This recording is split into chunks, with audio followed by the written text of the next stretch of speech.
Welcome back to the Psychedelia and whoop, blah, blah, bloop. We're gonna use Boop, that. boop, plop, plop.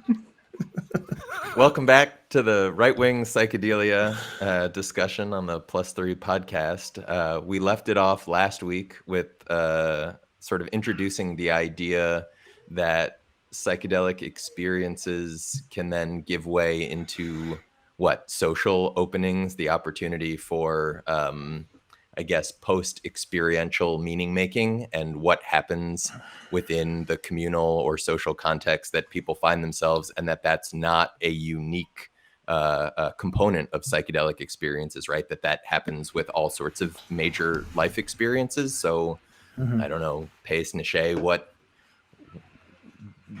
should we say about that? So there's a whole bunch of extra pharmacological factors that go into how a psychedelic experience, particularly one that might be destabilizing to a person's sense of self or place in the world, can be which direction it might go. And it's interesting because we have a whole discourse today about psychedelic integration, and yet there are other contexts in where a destabilizing event can be shunted towards a process of radicalization. And this is something that we've spent some time thinking about, because it's not just this pharmacological determinism that we think explains what we see. But yeah, I mean, there's a lot of techniques and ways in which our experiences can be framed. So mindfulness is something that is becoming more more in vogue in sort of corporate contexts, and far from sort of making one more at peace from the world, with the world, for its own self. It's in some cases been weaponized against labor for making them more comfortable with things that they should otherwise object to. Yeah, and I think this goes to the point that you like to make with some frequency, Pace, like the set and setting of the psychedelic renaissance is like capitalism, right? And the fact that, like, if we look across like mindfulness, psychedelia, microdosing, like the way that these things have been heralded. I mean, hell, look at the way that yoga via like Lululemon and other consumer brands were converted into vehicles for capitalism. And we see that with mindfulness. We're seeing that with psychedelics. Like, this Yeah. is Well, and the nature similarly, of the and beast. like it's like one of the factors of sort of our current era is that we have intractable problems that are systemic and structural, that everybody from individuals to policymakers sort of refuse to take seriously and do the hard, difficult things to actually address. And some of those are issues like climate change. And we could be addressing climate change and going to a carbon zero present and future, or we could prescribe psychedelics because there's some recent evidence that seems to indicate that they make individuals more nature related, and this could be good for the environmental movement. This is an argument that we try to address in this paper. Yeah, I think that there's a tangle of different motivations that I think they're contributing to the reason why this pro-environment and pro-liberalizing force of psychedelics is being so trumpeted.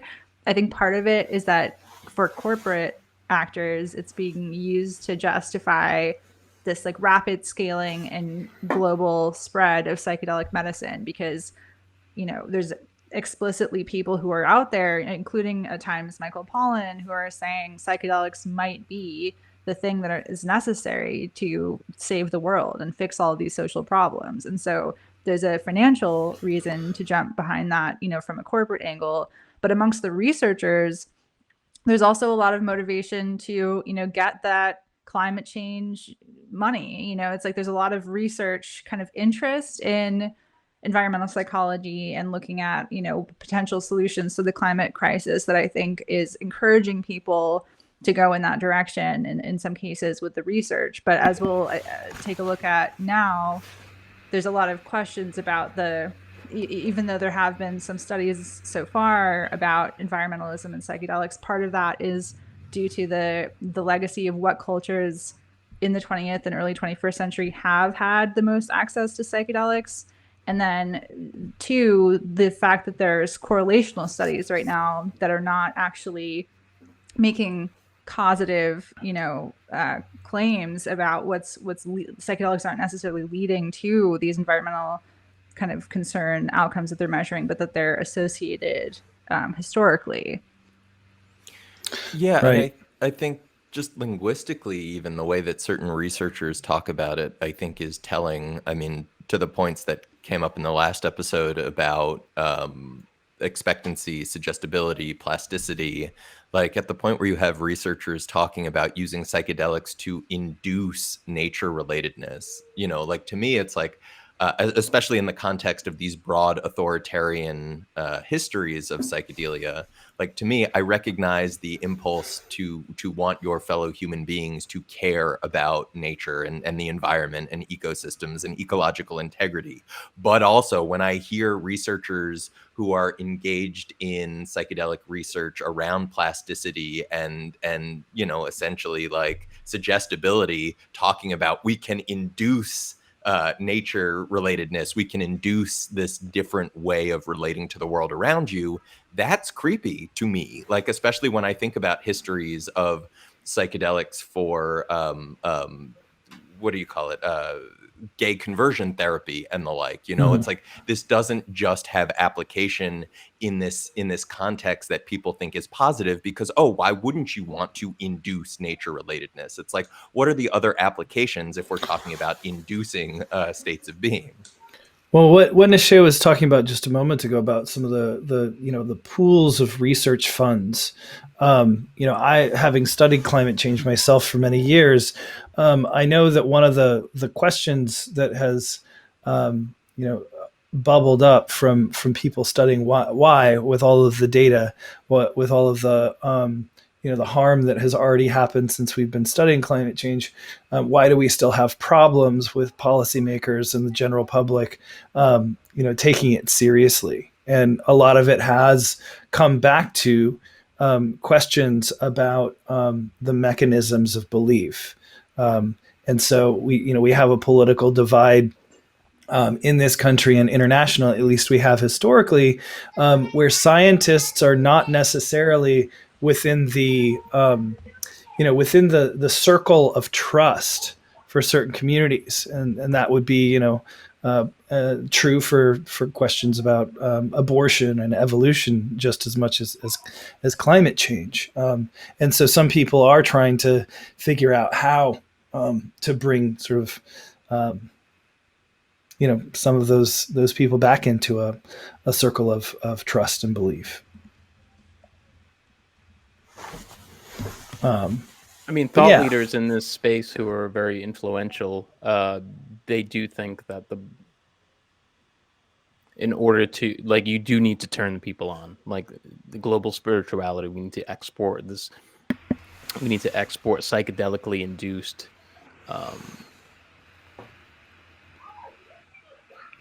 Right. And I mean that this would be positive, and if we could just get it to enough people that people will roll downhill towards a better society. This is effectively what is being posited. No, I mean, Rick Doblin has been explicit about that. Yeah, go ahead, Neşe. I was just going to say that, like, the specter kind of hanging over this whole conversation has been the problem of eco-fascism, like that we're talking about nature connectedness a lot. Like, none of the research that I had seen talking about nature relatedness and psychedelics had addressed the possibility of nature connectedness leading to a kind of fascistic solution to climate change. So that's something that we get into in the paper. Neşe, tell us what exactly does eco-fascism, what does it mean? What is that? Well, do you want to share some of the examples with ethno-national, kind of like anti-immigrant solutions to the climate? Sure. I mean, I mean, go on. You're going to say something, Dave? well, the thing that just stands out to my mind is one of the more prominent examples in the U.S. in recent years, right, was the El Paso Walmart shooter, Mhm. who explicitly said in his screed that, there's a limited number of resources. They're, looking at policies, looking at action. Like, the reality is we're not dealing with overpopulation. There's no solution to this problem of resource management. So I'm going to eliminate brown people in the interest of like addressing this failure of environmental policy. Yeah, and just since we are on the topic, it's important to note that actually the El Paso shooter shared his eco-fascist manifesto on 8chan, and this was one of the shooter manifestos that caused Frederick Brennan to dissociate himself and go to war with his former partners. But yeah, the eco-fascism that was expressed by that shooter is pretty, par for the course, in the sense that once folks on the right, recognize the writing on the wall, that even if it's good for oil company profits to deny climate change, if you live in Florida, you might not want to make generational plans to continue living there. Then the calculus says, well, in a world of diminishing resources, then the rights and privileges of quote unquote white people must be preserved, and at the expense of what they determine to be undesirables or immigrants, and so a number of like a whole suite of fascistic policy strategies become, they come onto the table, but with the explicit goal of preserving limited resources for this sort of white supremacist end. Yeah, and so we take a look at, in the paper, one of the papers that gives credence to this idea of psychedelics leading to nature connectedness and against authoritarianism, as opposed to potentially leading to the two together, is this 2017 paper by Forsman and Segioglu. And they looked at, it was just under 1,500 online survey participants, and they found that in that study, there was a correlation between psychedelic use and towards pro-environmental behaviors and away from authoritarian behaviors or identification. And I wanted to dig around in that paper because I found it kind of curious the way that they set up that was their hypothesis based on like their background research that would be the case, and it aligned with their pre-existing assumptions about what the data would look like.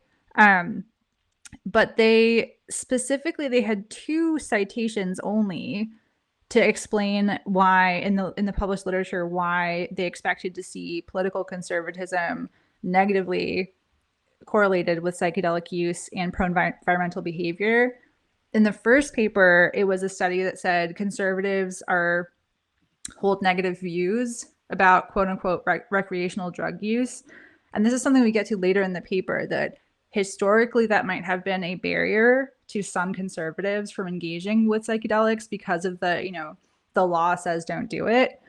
But as psychedelics are mainstreamed and as they're medicalized, some of those conservatives will now find it more palatable to have an interest in psychedelics since they're sanctioned by the established authorities. So that point doesn't track, looking forward with societal trends around psychedelics.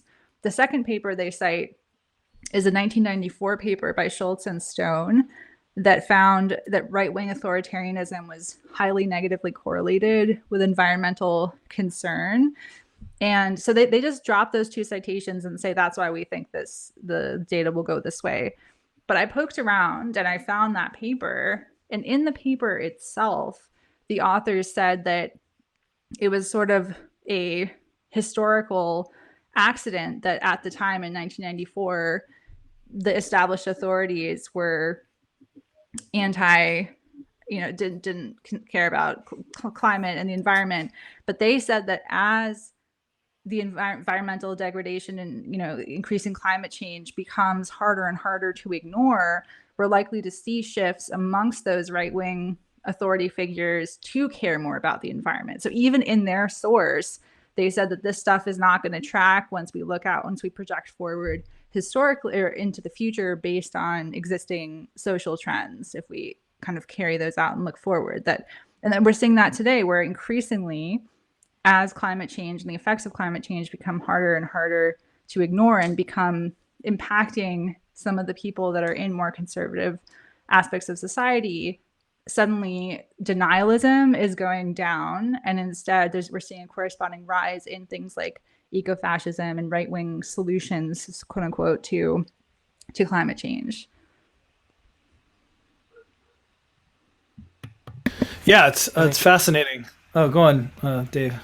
No, I just think that highlights one of the important reasons to like track down citations and see what folks originally said, especially in these contexts where there are so many potential readings of social dynamics, and like it's a shame that people use citations in that way, or sort of twist or lose track of those initial nuances. And I think especially on topics like this, like it's kind of inexcusable. Like it's kind of like when we're talking about things that are historically situated and that like deal with, the notion that this is how it's been, or this is how it is, so therefore, we expect this to continue going forward. Like we don't live in a static society. Like this is like, I mean, and when we think about things like environmental degradation and the realities of industrial civilization, the way that like extractive endeavors inherently become more intense as resources become more scarce, right? You don't engage in tar sands extraction if you have easily drillable oil, et cetera, et cetera. Like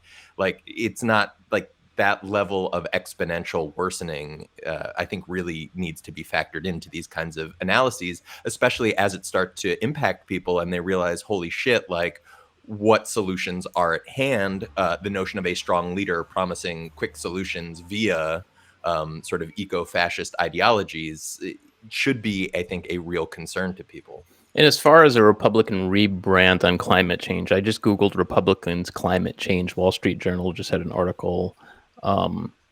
Republicans at COP26. Is that how you say that? COP26? Yeah, COP. It's the Copenhagen. COP26.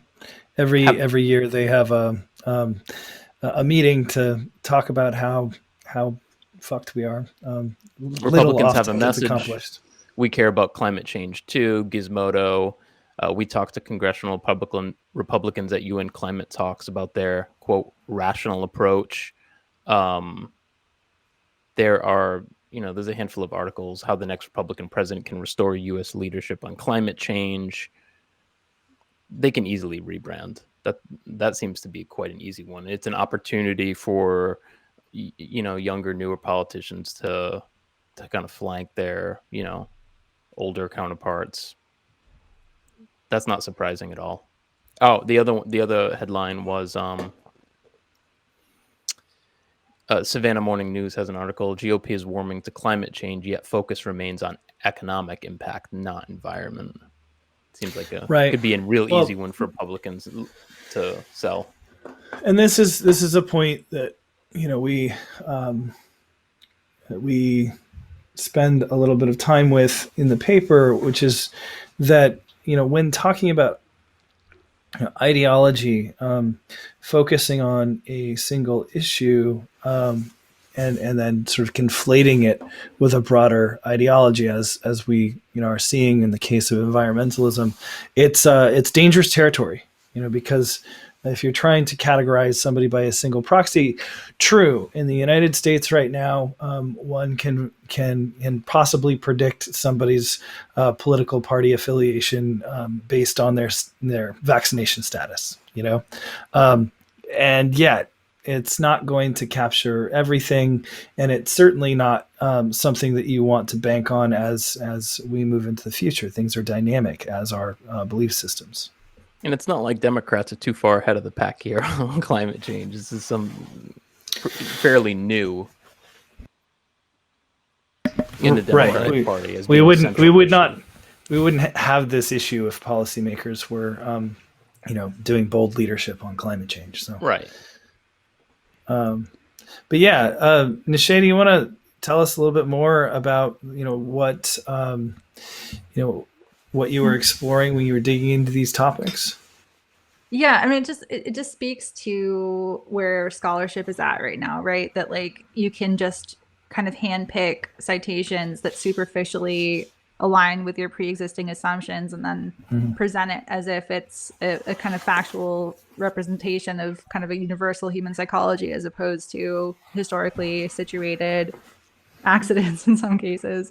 But yeah, I was, in addition to that, kind of poking into the citations, I was also looking into the kind of the theory behind so not just like examples in historical cases of like right-wing people, but also just like looking at the theory of, well, how does nature relatedness impact or relate to authoritarianism, like beyond the psychedelic conversation? How have other people been talking about this?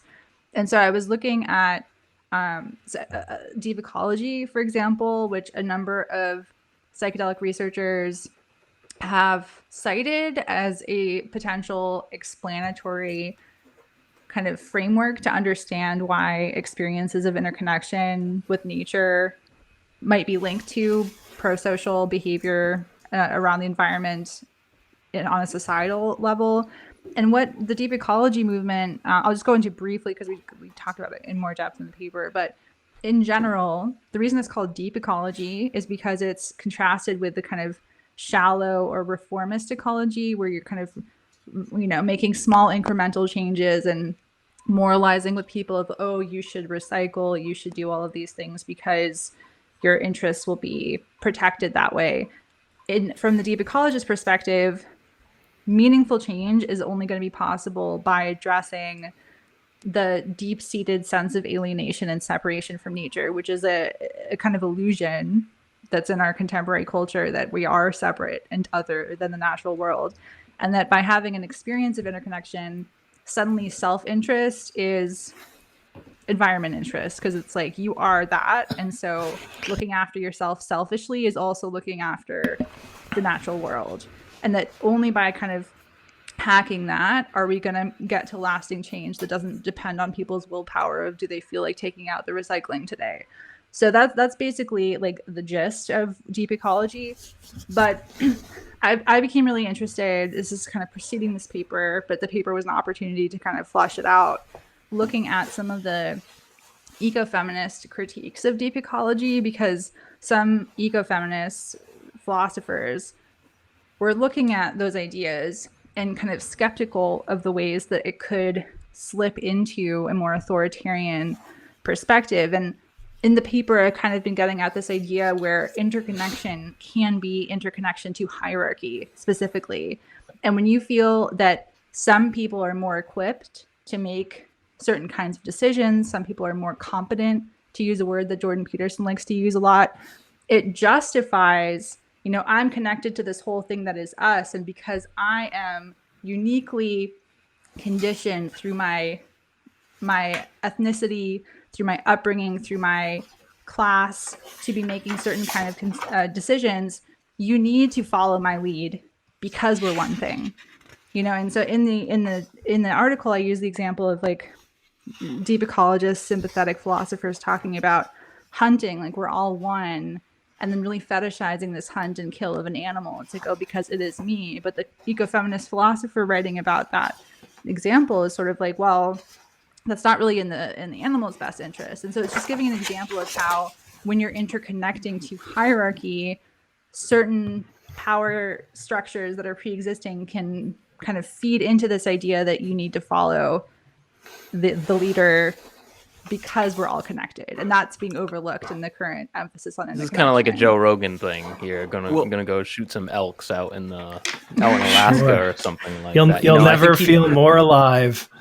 I couldn't help when reading that the whole time I was thinking about Rogan and how, he's super into psychedelics, but he's super into like primitive man hunting, bow hunting thing as well, to be part of that Man web, hunting. right? Well, There's also just super just real quick. Oh, On. yeah, you go. How quick are you? Are you really quick? Well, I can be real quick because it's just Martin Ball. Like there's that same like, we're all God, but I am God a little bit more than you. I'm the God that you might need to listen to. And I have a few options. I can eat you. I can kill you. Oh, no. We won't continue that one.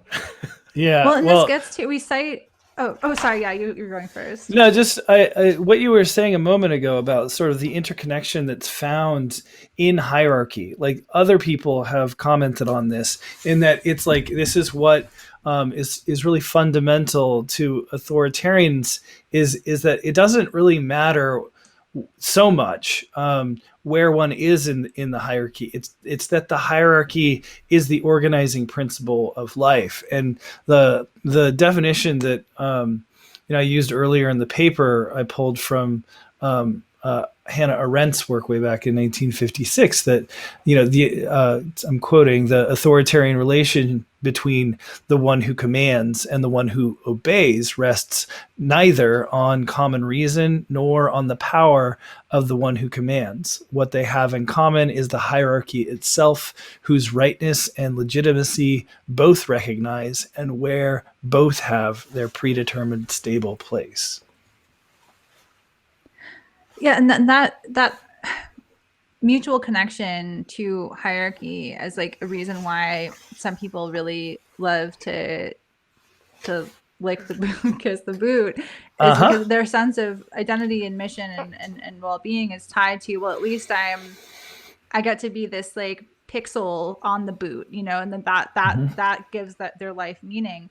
When you're thinking of things that hierarchically, as we talk about elsewhere in the paper, and you look at the example of Nazi Germany, the well-being of the state, when that is the thing that is important, it allows you to code undesirable elements of society as if they are cancer. Like, because the state, the kind of society, whatever you want to think of it, is the thing that's holding everything together and allowing the universe to kind of continue on the path of good, as Jordan Peterson might say. Suddenly there's this logic where, the same way that we wouldn't advocate for people who have cancer to avoid chemotherapy or treatment because out of empathy for the cancer, it allows a framework where social undesirables are coded like cancer. And suddenly, that interconnection means that you're willing to make certain kinds of sacrifices, for the good of the whole. And that kind of interconnection is very amenable to authoritarian kind of perspectives. And there's nothing keeping psychedelic interconnection from going in that direction, as Jordan Peterson later gets at. Yeah. And I think that, just our efforts to try and shine a light on some of these examples and these themes, I think there's a danger in sort of blithely presenting psychedelics as a tool for complex political issues, when as far as we can tell, it might make things worse. If you're tossing in some pharmacological solution and expecting something, then you're not going to be prepared for what you might get.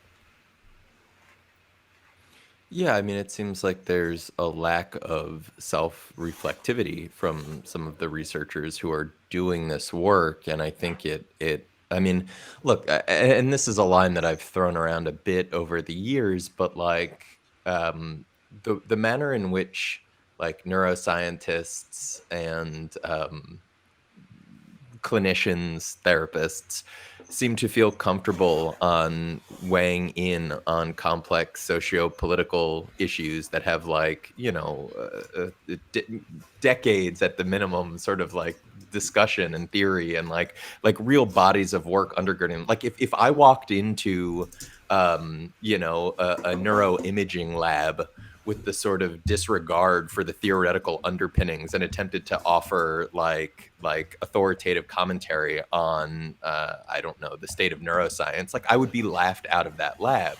And yet here we have neuroscientists who seem ill-equipped or unfamiliar with actual socio-political discourses, theory, analysis, weighing in on questions of social relations and issues of authoritarianism and broader social constructs that seem to have little to no understanding about the broader theoretical underpinnings or context that they're commenting on. I mean, some of the positions that they've advanced have been so laughable, and the degree to which that makes psychedelia, particularly I would say mainstream psychedelia, ripe for right-wing and authoritarian entryism, is really significant. And in particular, like the example that immediately springs to mind is like Robin Carhart Harris running away from discussions about Jordan Peterson's anti-trans stances, and like the fact that Pace, when you tried to engage him on that, like there was just nothing there. I mean, so yeah, this. I think we mentioned this previously, but yeah, what Dave's referring to is that Robin Carhart Harris recommended on Twitter an interview with I believe Tim Ferriss on the Tim Ferriss podcast with Jordan Peterson. And I mean, I think that the reality that psychedelics are going to be marshaled medically for complex PTSD, for treatment-resistant depression, that these are these are the conditions that are being centered, and yet if you look at sort of the populations that might be more susceptible to them, well, trans people are very much at the top of that list. And so, it's like you don't get to be like a superstar as a anti-trans activist, but we only are going to consider your relatively new comments on psychedelics. I don't think that is a responsible way to conduct yourself. And a lot of people respect Robin Carhart Harris. I am somebody who's read with interest his work, and was greatly disappointed to see him shining a positive spotlight on somebody who's used their platform to basically make life worse for trans people. I think that we can say that has been the effect of some of Jordan Peterson's agitation, particularly because one of the things that he's contributed to the conversation is basically misinformation about Canadian hate crimes legislation, really just muddying the waters. And now that time has passed, we know that basically all of Jordan Peterson's predictions about what the consequences of the changes that will come from Bill C-16 in Canada have not come to pass. Here's the thing. In psychedelia, there's absolutely no cost. There's no consequences for researchers to discuss, to highlight, to platform a lot of these right-wing figures. There's absolutely no consequences for it because everybody... outside of a very small group of people, us included, everybody just gets on the bandwagon, looks the other way on everything. Oh, therefore medicalized psychedelics, great. That's bipartisan support, great. Crenshaw, come on in. Matt Gaetz, come on in. Rick Perry, come on in. There's absolutely no engagement with the rest of what they have to say. And if you do, you're a skunk. Sure. You're the skunk pointing everything out. Yeah, or it's irrelevant, or it's, like the notion that like, oh, we have a more nuanced position in that, like, just because we agree with a person on one area doesn't mean we agree with them on everything, never mind, like, again, the opportunities great. for And then entryism that yeah, go yeah, ahead. great. But you're also laundering their reputation as well. So Pace, I think you're muted. Well, I would say that while that might be true, like I don't need to agree with everybody about what their favorite food for dinner on Wednesdays is to make common cause with them. When it comes to something that you yourself have made your career on trumpeting and making an issue, and before that you were, like a pretty average university psychology professor, that nobody really talked about. Like, the question of why you are famous is absolutely relevant to these discourses. So Totally. So I thought And that to was important. Yeah, and to Normie's point about reputation laundering, when you have people like the Mercers, where you have like the scientific consensus saying, you've got rebellion at the Smithsonian from scientists saying like these people are anti-science, they support and promote positions that promulgate environmental racism, this, that, and the other. And then you've got MAPS coming out and saying, they gave $1 million towards psychedelic research. The Mercers are at the cutting edge of science. Like we're talking about real reputation laundering in ways that have real consequences for real people. And not to distract from the JP thing, but it's... No, actually, like on the JP front, one thing that we should mention is that we will be doing more content. I think we're going to be doing a future episode that overlaps significantly with how we discuss Jordan Peterson in this paper. I think there's sort of more going on there that is worth engaging with in a more in-depth way.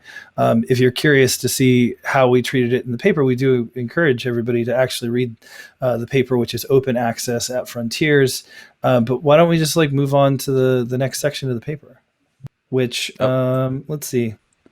I believe was called Red Pills for Sale, Neo-Reaction, Right-Wing Billionaires, and Corporatic Dreams. So, I mean, we open this section of the paper actually talking about a strange character named Mencius Moldbug, which is actually the pen name of sort of a Silicon Valley character named Curtis Yarvin. And so we talk about something called neo-reaction, and neo-reaction is another one of these rebrands. This sort of exemplifies one of the reasons why we had to add a glossary to this paper, because there is a sort of strange taxonomy of, anybody who looks at ideology, there's a million different gradations, and it's so true is this on the right, but neo-reaction is a relatively new movement that Mencius Moldbug effectively defined. And it's sort of a radical right-wing libertarianism that it's explicitly anti-egalitarian. It's pro-corporate dictatorship, in effect. And one of the reasons why we give it a treatment is that there's this term on the right that describes the process of radicalization, and it's a drug metaphor. It's the metaphor of that comes from the film The Matrix, of red pilling, of taking a drug to change your entire worldview. And turns out that Mencius Moldbug was the first to attach this red pill metaphor to this kind of extreme right-wing extremism. And even more interesting is that in the second time he used it, so I think way back in 2006 or 2007, I don't recall right now, he made his first mention of it. And then shortly thereafter, he compares taking the red pill to taking DMT. So the way that he describes it, it makes it pretty clear that he knows what DMT does. I haven't found any evidence that he has explicitly admitted to having used it, but the way he describes it sounds like he's familiar with it. So there's that. Doesn't he say if it was mild, it wasn't DMT? Yes, he does. Mm-hmm. Yeah, I'd guess he's smoked it. Yeah.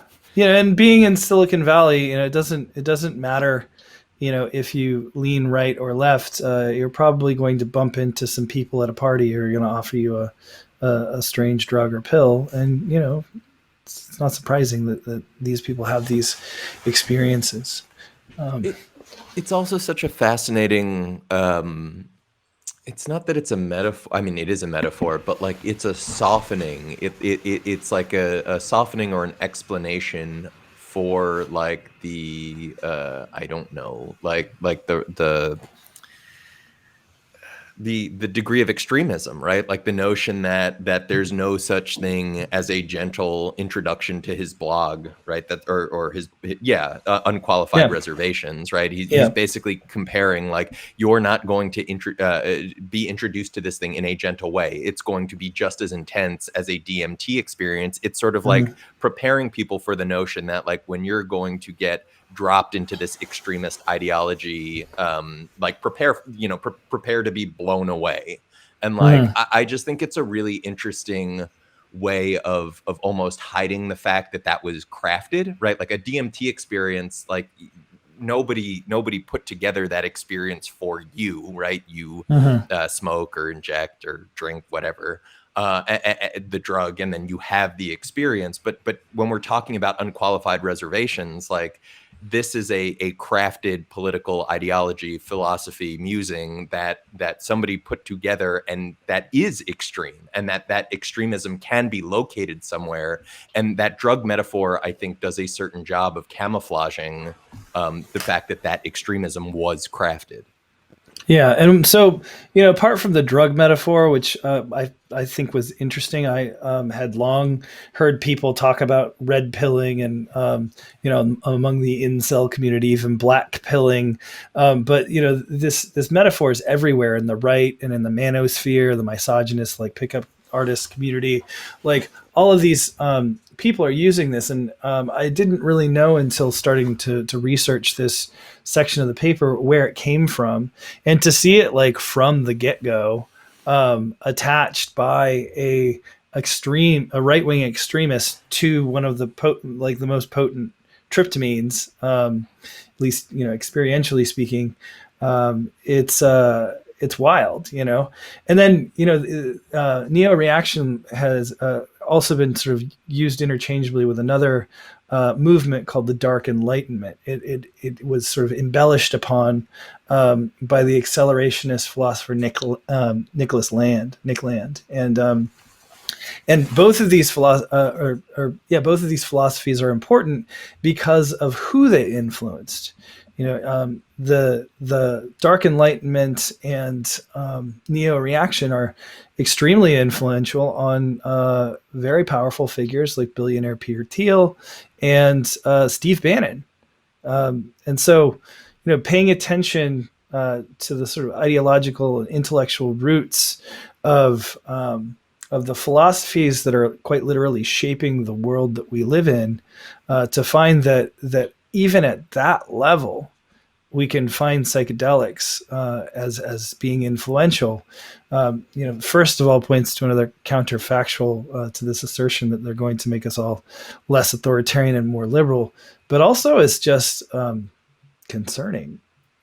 I also want to just point out, and I forget if you mentioned this in the paper, but Peter Thiel is one of Yarvin's backers, and Yarvin is in the Thiel circle as well. Yeah, so we do touch on that. So Curtis Yarvin, aka Mencius Moldbug of Unqualified Reservations, he's somebody who has. There's been protest as to whether or not he should be, platformed at programming conferences because of his, his dictatorial digital fascist views, and yet.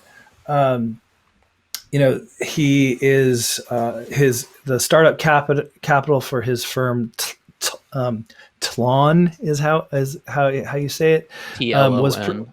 Tlon was provided by Thiel's Founders Fund, and Thiel explicitly recommends Moldbug's writings, and he did so in like an infamous Cato Institute blog contribution, which, among sort of decrying women's suffrage and like alluding to his own recreational drug use, he says, I no longer, and I'm quoting, I no longer believe that liberty and democracy are compatible. So yeah, that's also the one where he. Go ahead. No, just this, or it's freedom and democracy are compatible, but like this connection between these ideologues and then these people who are making incredible moves to shape the world is wild, you know? Yeah, totally. I mean, and that's also just that's also the speech where he harkened back to the 1920s is like the last time people in the States had anything to be optimistic about, which is of course the age of robber barons and anarchists literally bombing Wall Street and like it like listening to these people and unpacking their philosophies and the things that they're outright stating, like when people tell you who they are, believe them. Like we know what their visions for the world are, and when those are being combined with plasticity, suggestibility enhancing drugs by people who are in some cases promoting their philosophies in the case of and that's the thing. Like I've been super concerned, I think, by even some of the entryism presented around psychedelic researchers who are making space for some of these ideologues to, promote their ideas, and who are directing people who are quite enthusiastic and following them for the psychedelic research to these sorts of social commentaries. Like this has real consequences. It does, and I mean, so we try and amass some of the examples from sort of the billionaire space, which is an inherently like right wing ideology. You can't get more authoritarian than people who are like literal, well, not literal, but like figurative vampires. Yeah, like we're looking at people who are richer than Smaug the dragon from The Hobbit in like numerical terms. Billionaires it's the height of authoritarianism to position yourself in such a disparity of both power and wealth in the world. And so we try and amass together some of the billionaires that have been like on record, really at the direction of Tim Ferriss, who himself is not a billionaire but a multimillionaire, someone who made his career instructing others on how to become like a top expert within a couple of weeks through status indicators, like really sort of directing people to manufacture authority, which we talk about more in depth in another earlier episode.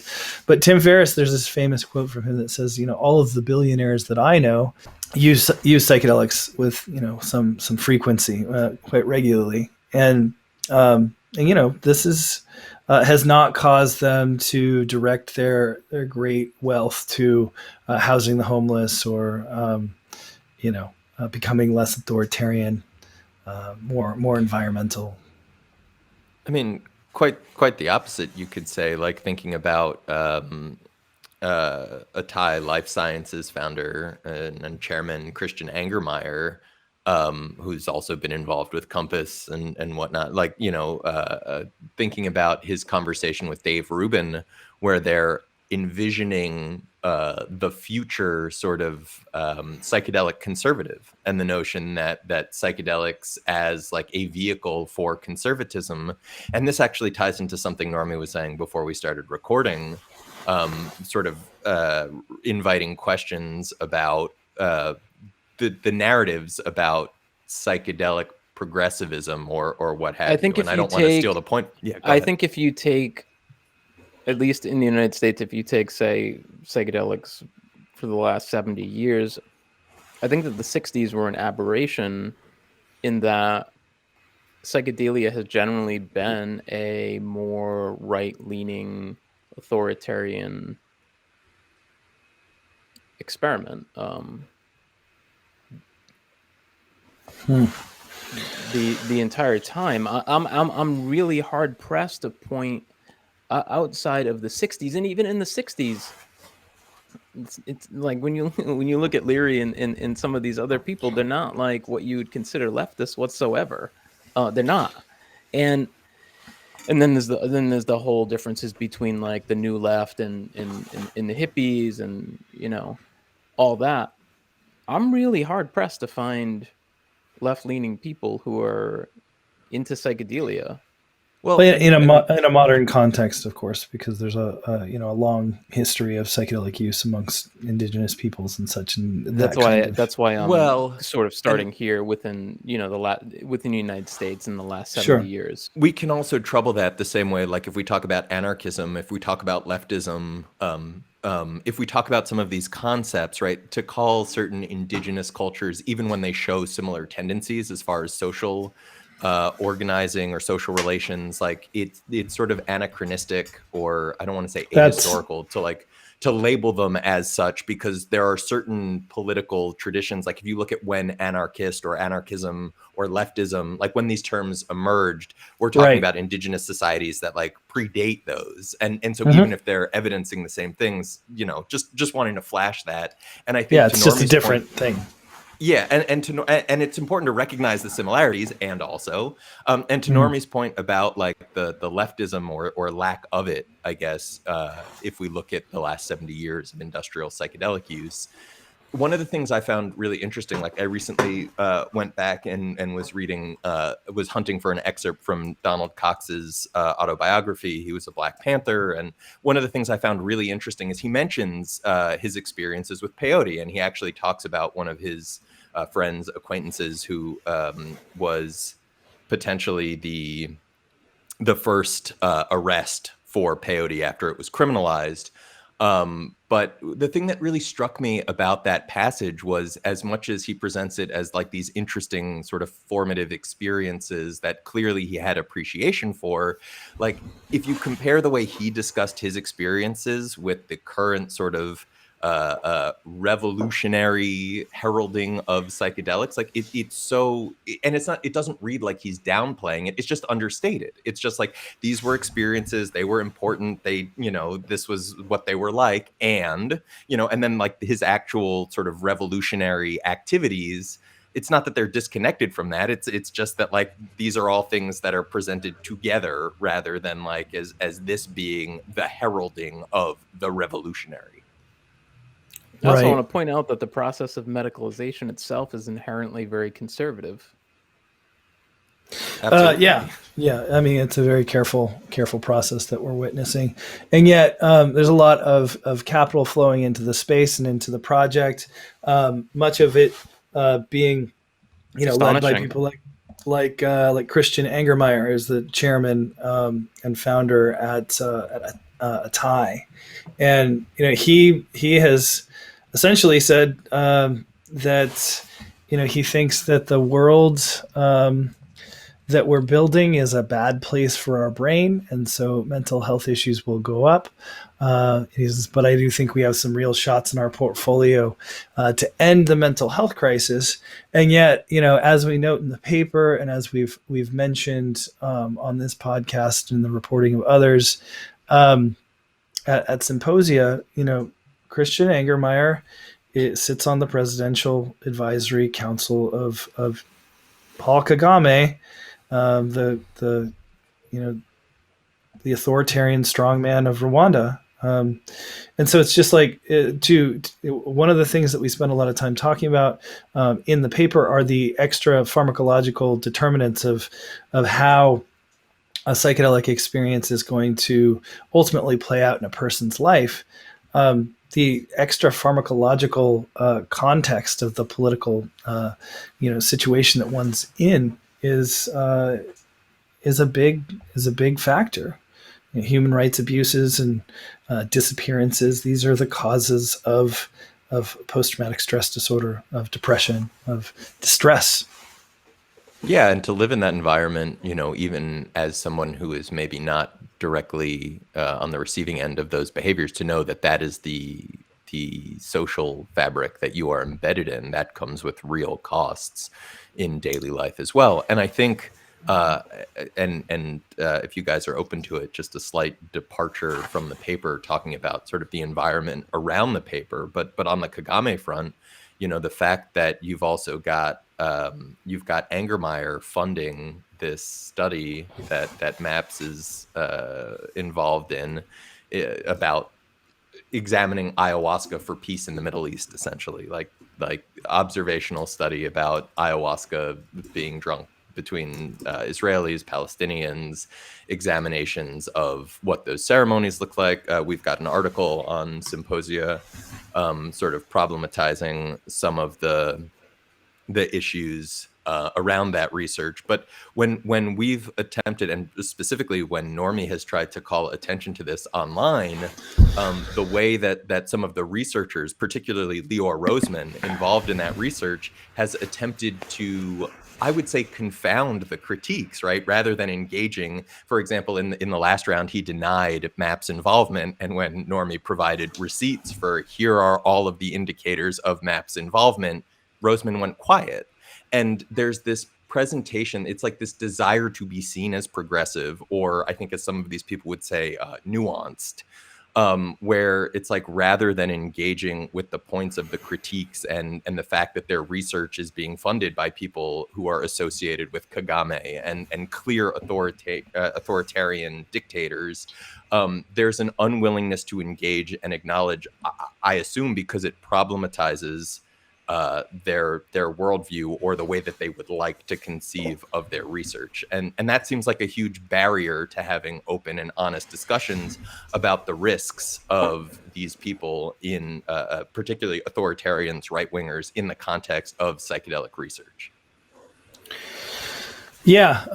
So, I mean, it's one of these things where it's difficult in the sense that, we have these relationships that actually, I mean, we're talking about systems of power, authority, funding. We're talking about billionaires who are both funding psychedelic, research in the case of Peter Thiel, and also expounding profoundly anti-democratic ideologies, and pointing to direct ideologues that are advocating for dictatorship.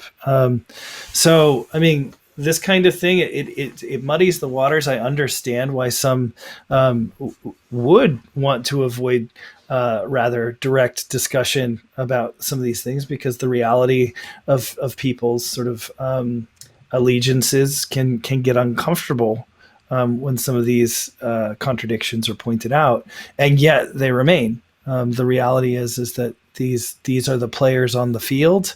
One of the subtitles of the piece of one of the pieces I wrote, turn off your relax, turn off your mind and float right wing, was, strange as it may seem, there are like right-wing actors are not only interested in psychedelics, but they're positioning themselves to own it. So yeah. Yeah, and I think too, like not to belabor the point, but going back to the issues with Thiel and like the way that, again, like this disingenuous engagement with the fact, like Rick Doblin at one point was interviewed by the Psychedelic Times and made some rather bizarre assertions that like people were saying that Thiel was gonna control the flow of psilocybin or something, which, like, he was the only person at the time, if you Googled that, who was saying anything to that effect. And I think that what strikes me as a deliberate misreading of the critiques around Thiel's involvement or around these other figures' involvement, like if we look at the philosophies, if we look at the things that they're actually doing in the real world, that feels like the important component of that. And when we look at Thiel, when we look at Cambridge Analytica, and the Mercers too, right? Like when we look at Cambridge Analytica, when we look at big data, when we look at Palantir, like we're talking about technology that is fundamentally used to repress people, to murder people, to go after drug using populations, to go after undocumented populations. Like these are things that have had incredibly harmful effects. And if we look at the broader social fabric, and even aside from those sort of specific effects, and if we look at the broader realities for social dynamics and interactions, like the way that these folks are shaping the social terrain is, I would say, fundamentally antisocial, destructive, and like very much not the world I want to live in. And the notion that they would have access to influencing research around, again, suggestibility, plasticity, enhancing compounds and the discourses surrounding that research is disturbing to me. Yeah. So, I mean, we're sort of entering into a section of the paper where, or at least we've been in a section of the paper where some of the stuff that we're citing is actually the reporting that we've long been doing at symposia, and is not really covered in any great detail or reliability elsewhere. And so, by putting all of that in conversation with this, the assertion of the papers that we were sort of initially concerned with, we sort of hope to do a service to flesh out this argument, or rather this this terrain in a more complete way. But one of the things that we talk about in particular is Rick Doblin as being as exemplifying an idea that has broadly been expressed in psychedelia around progressivism, around the effects of psychedelics being increased in their use in society in general, and we identify it as essentially like a Trojan horse strategy for social change, a theory of change that essentially says that, like, oh, we can work with and have right wingers fund our work, but individuals like Rick Doblin have been on record for a very long time in their belief that they think that psychedelics themselves will be a chemical catalyst for world peace. Yeah, we're somehow smarter than them, and we're going to melt their narratives. We're going to melt their worldviews, and we're going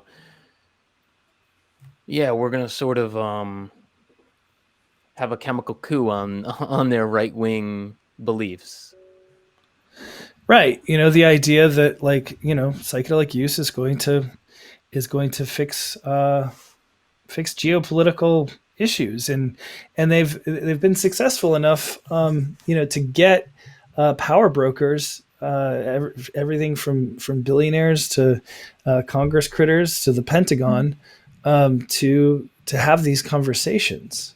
This will be a concept, I don't know when, 10, 20, 30, 40, 50 years, when people look back at this period in time, say, oh my God, they actually believed that you were going to usher in peace, or you're going to catalyze climate change activists, or you're going to make these big changes just through taking drugs. It's just going to look very juvenile. Just how we look back in history. I'm just interested. I've always been interested why in the current moment, we just always think things in the history, oh, those people were stupid in the past. They were so wrong in the past. And for some reason, we just think we're right now. We don't think that we're wrong on any of these things now. I think that's really fascinating.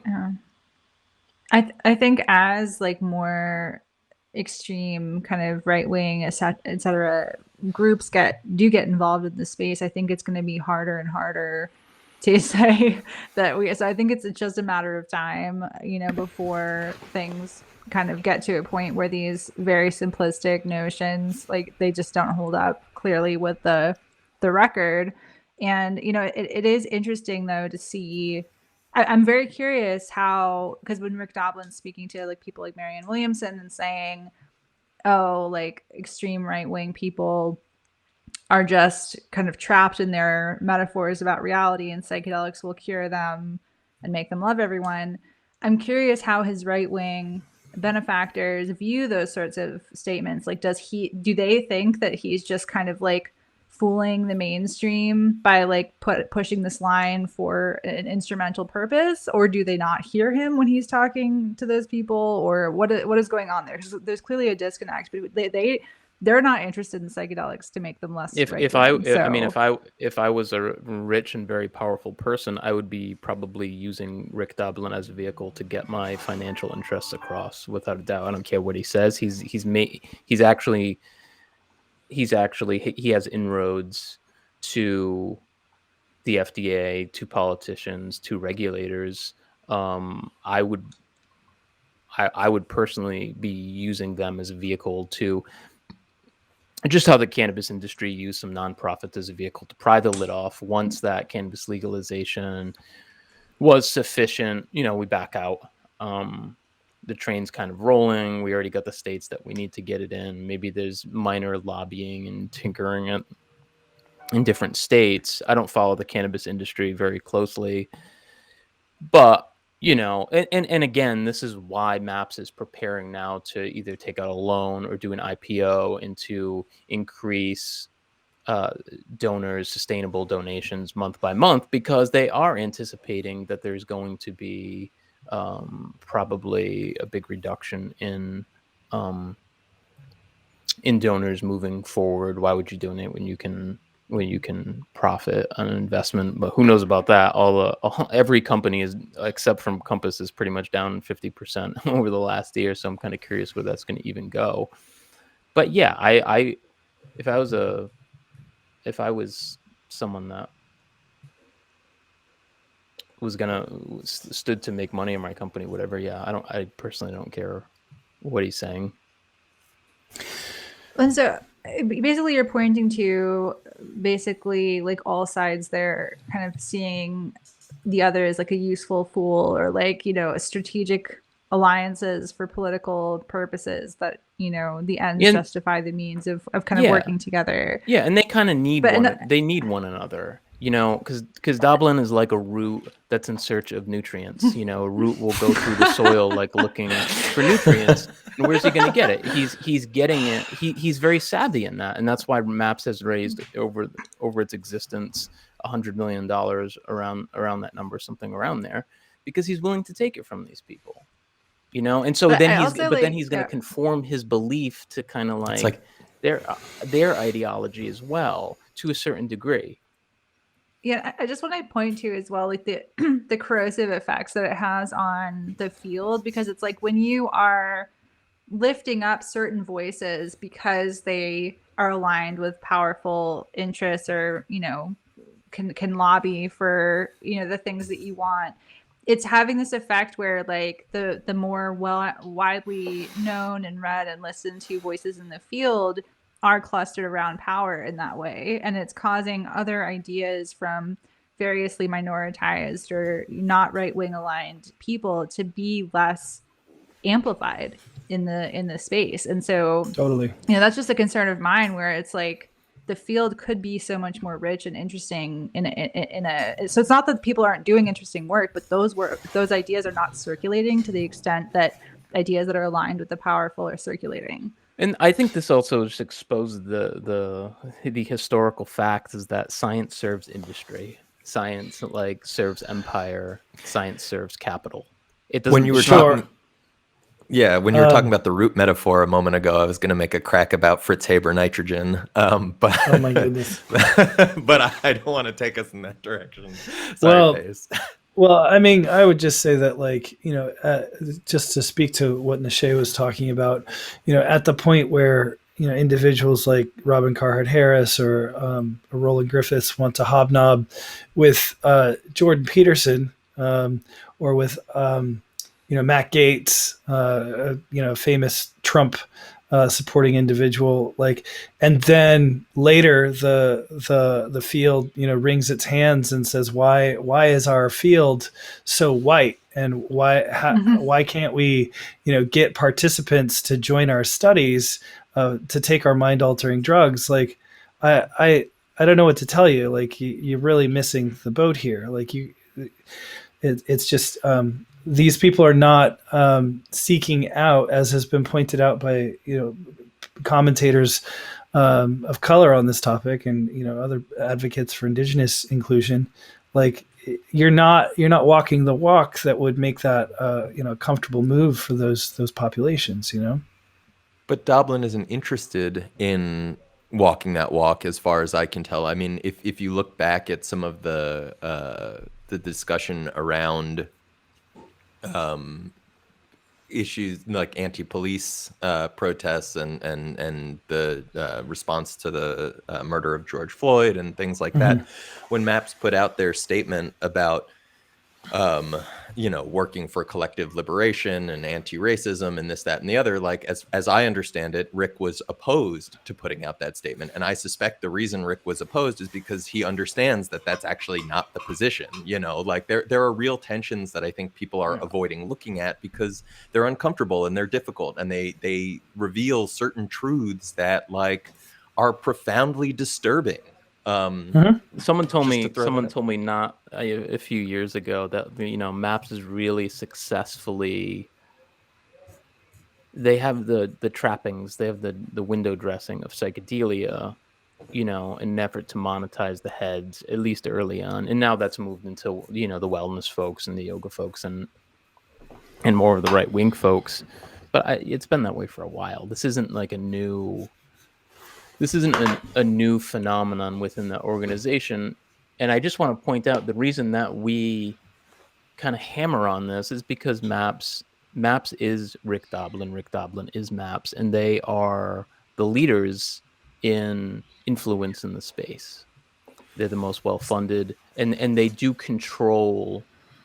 I don't know if they control, but they make up a significant part of the narrative and shape the terrain in a very specific way, so much so that the rest, as far as corporadelic folks, a lot of the potential success of the other, say the psilocybin or the other psychedelic industries does hinge on the success of MAPS getting through phase 3 part 2 and implementation of this, because the reality is that psilocybin being available for prescription is years off.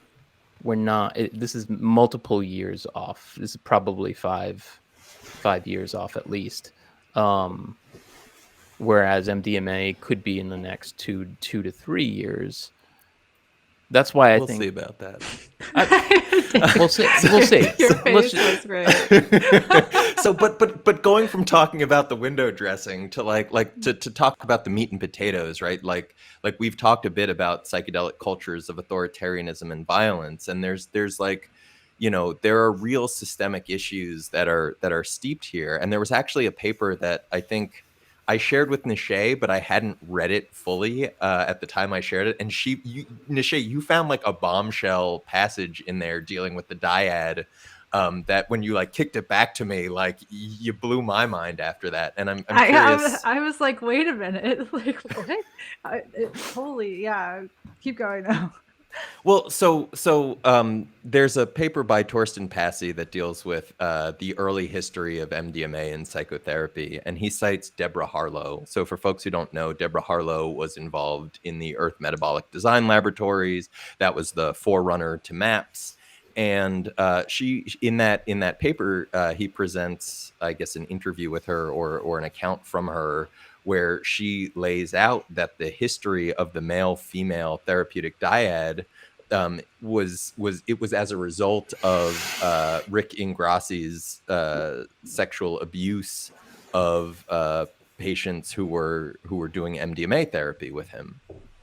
And basically the dyad sprung out of a desire to like engage in this sort of heteronormative idea that somehow having a male and a female therapist present in the room would be a way of negating the potential for sexual misconduct. And I think it's really, it encapsulates, and it's the way that it pops up even when it gets referenced now, and that gets cited, like there's almost this notion that somehow the female therapist is going to rein in the impulses of a man who might stray in these inappropriate manners.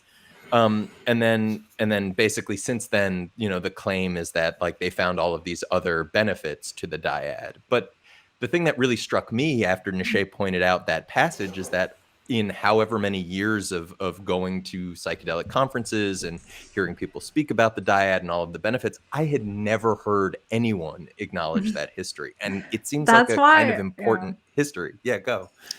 That's why it blew my mind when I saw it, because I was like, I had been going for years to conferences, and it's always described in these Freudian psychodynamic terms of like mommy and daddy are in the room, and that's why this is there. And it's just that the fact that they wanted to kind of quietly fix the problem of widespread systematic therapist abuse with this sort of like just stopgap measure, and then ignore actually talking about the issue and just kind of hoping it goes away, is, as Dave was saying, absolutely emblematic of the field's approach to dealing with, bad actors in these therapeutic relationships. Once again, we see another rebrand of antisocial, activities. So it's not to protect patients from predatory therapists. It's to, to make sure that you've got appropriate transference, an abundance of transference. You've got two people focused just on you, but that's not the history of it. We spend a little bit of time in the paper talking about that aspect of essentially therapist authoritarianism and other cultures within psychedelics where the use of psychedelics have been associated with other kinds of authoritarianism, sort of more generally speaking, talking about cults and or new religious movements and how they have and can and likely will continue to be utilized as tools of priestcraft. That sounds like maps, cults and new religious movements. I actually think that that fits with what I think of maps right now. Sorry. Yeah, well, we dig into some rather colorful, specifically we talk about Om Shinrikyo and the Osho Rajneesh Sannyasin movement, both of which were highly structured hierarchical religious movements, and both of which were associated with the production and smuggling and of psychedelic drugs, both for funding and for the purposes of influencing the members of these organizations. And then some cults integrate themselves into the state really well. They're not necessarily a cult. They That's not what we say in the paper. But we do. Disclaimer: I'm not saying you say that in the paper. It's my. We do say that these two organizations, were notorious, for moving not just into just authoritarian structures, but authoritarian violence that bled, outside of the bounds and authority of these cults. Where the Om Shinrikyo, famously used sarin gas on a Tokyo subway station, injuring thousands, killing, more than a dozen.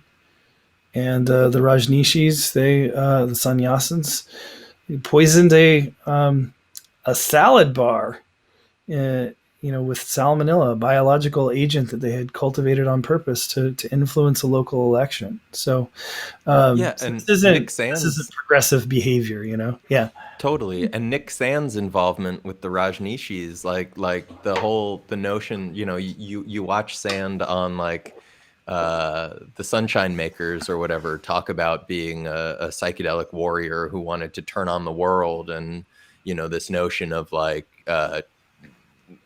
being for the cause, whatever the cause might mean. But now in this case, when you look at those intersections of drivers and of the real effects of these groups, parsing this out to come to some conclusion that psychedelics facilitate anti-authoritarian views, the historical record is not so clear.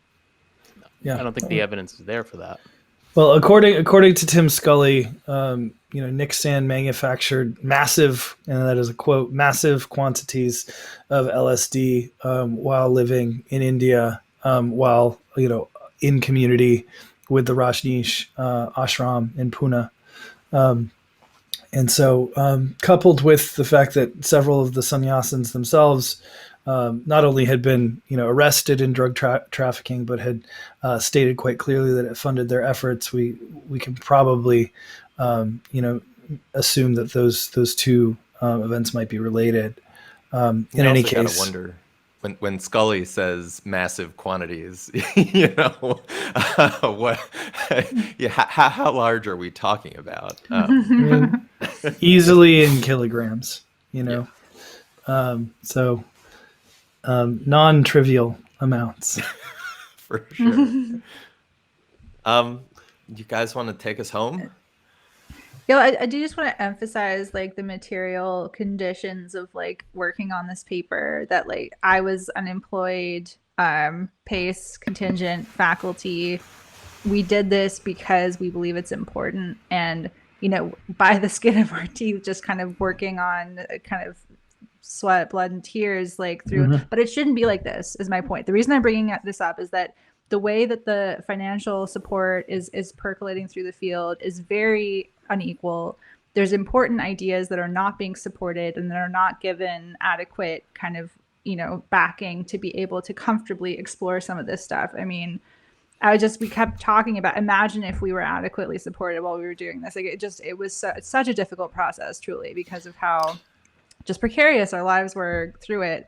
And hopefully the future we can hopefully the future, you know, I mentioned this again, not just because of how it impacted me personally, but because what it says about the state of the field and the state of academia.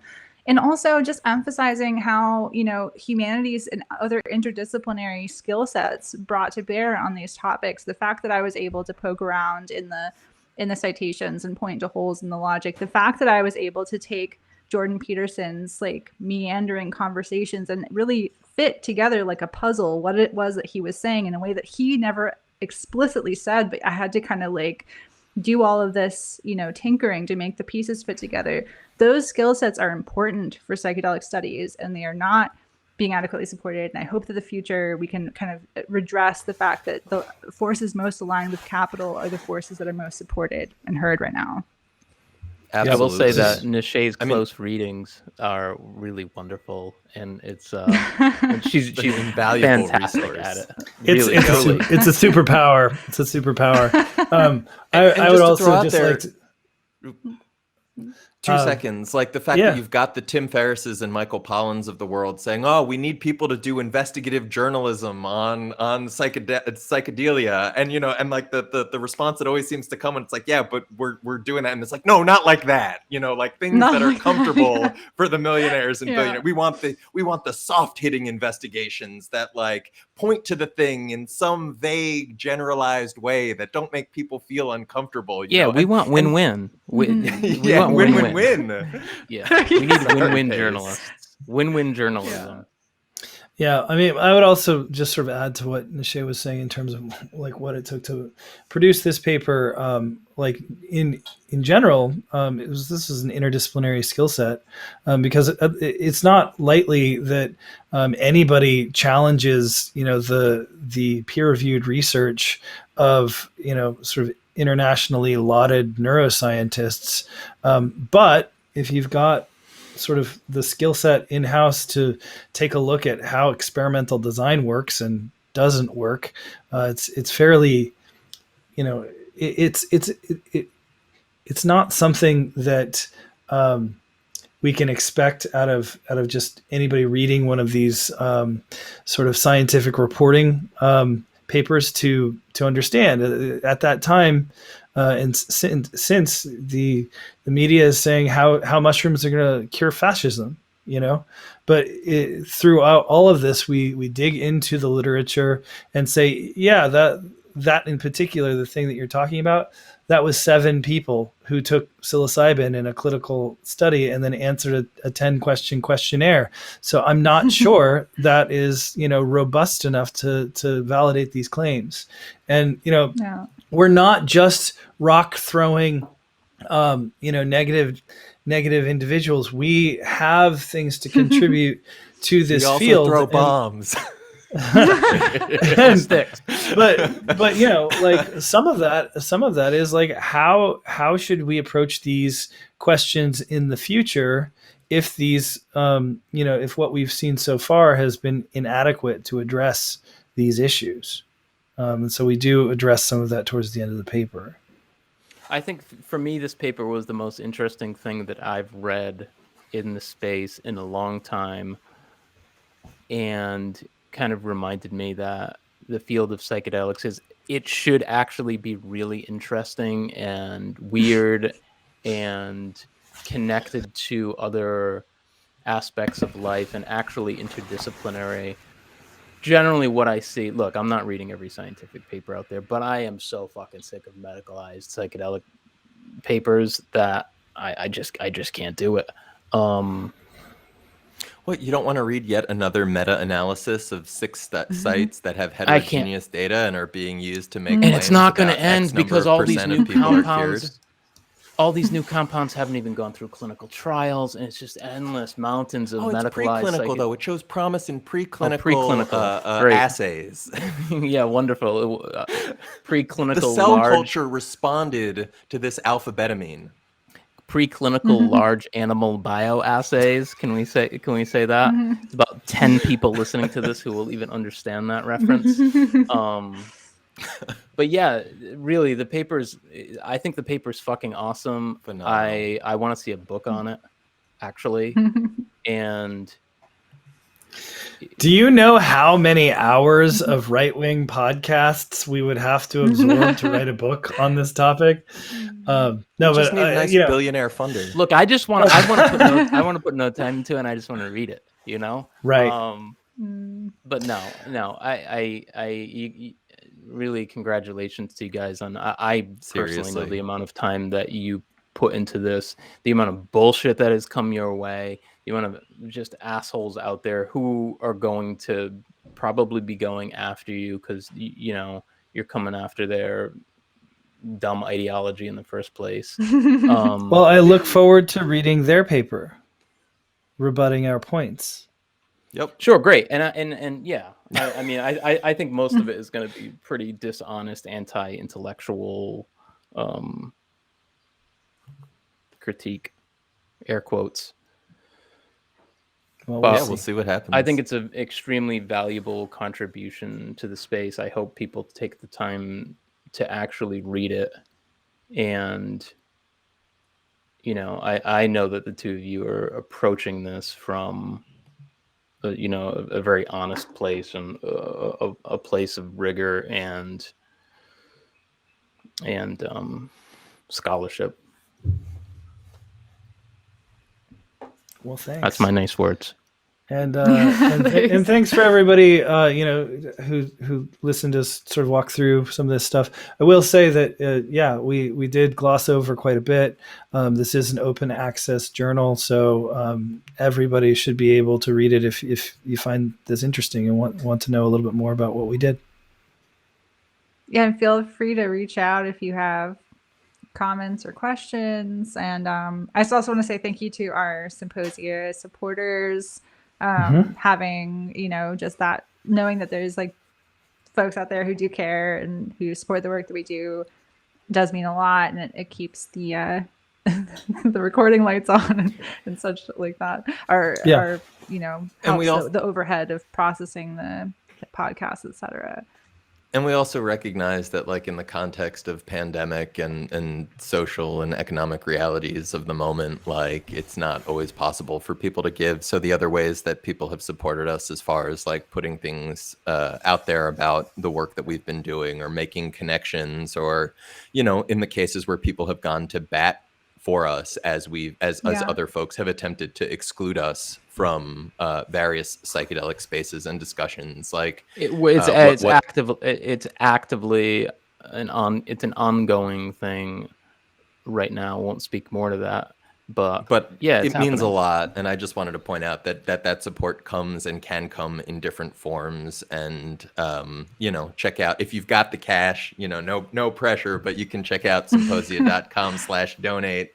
And if there's other ways that you think you can help out, or you want to help out, feel free to shoot us an email at hi@symposia.com.